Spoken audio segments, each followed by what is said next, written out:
Olá! Esse trabalho foi produzido pelos alunos Fernanda Bora, Jonas da Silva, Larissa Borba, Maria Bernadette e Tarciane de Oliveira Libralato. Nós somos estudantes de Direito da UniOeste e, sob a orientação do professor Antônio da Silva Júnior, iremos apresentar a vocês o princípio da legalidade. Esse princípio é encontrado na Constituição Federal no artigo 5º, inciso 39, e no Código Penal em seu artigo 1º, os quais elencam que não há crime sem a lei anterior que o defina, nem pena sem prévia combinação legal. Assim, somente a lei poderá criar direitos, deveres e proibições.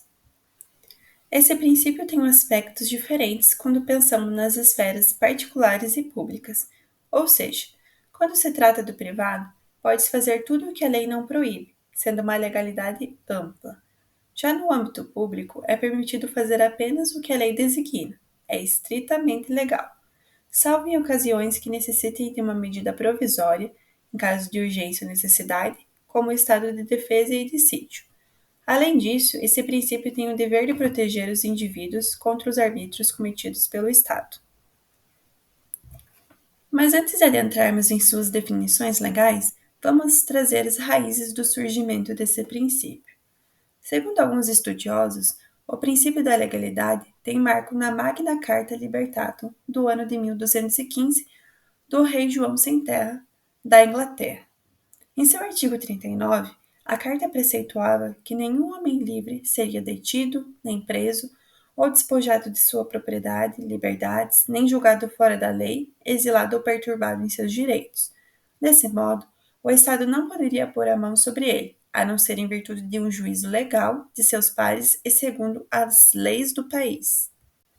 Contudo, acredita-se que o princípio tenha suas verdadeiras raízes em diplomas que surgem com o Iluminismo, especialmente inspirados nas obras de Rousseau e Beccaria.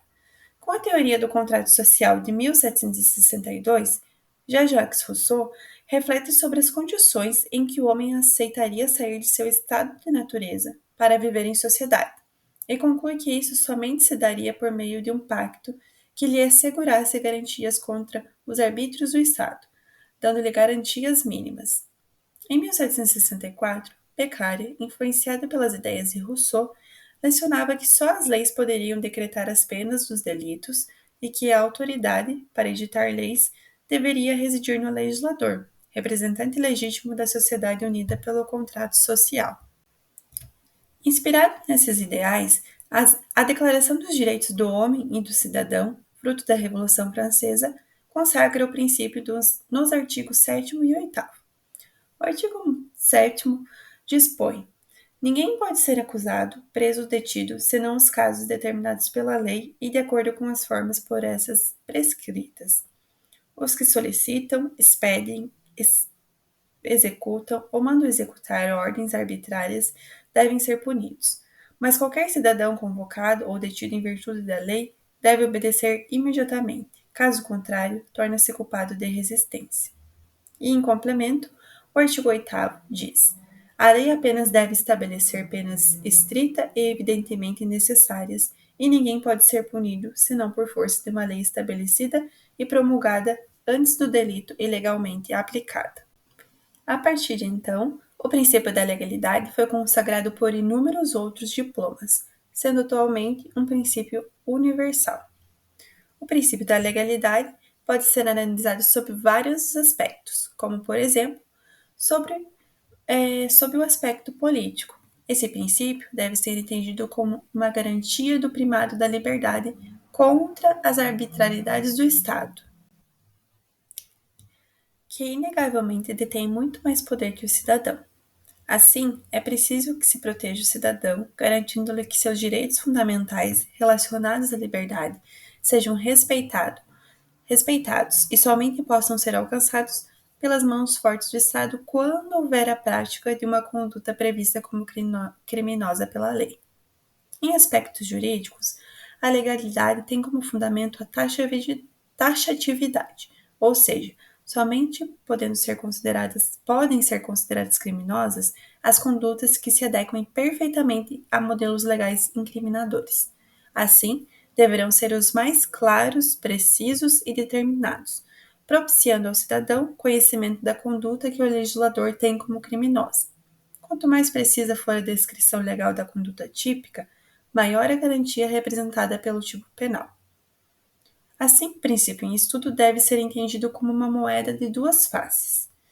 A legalidade precisa ser estudada sob o aspecto da reserva de lei e da anterioridade.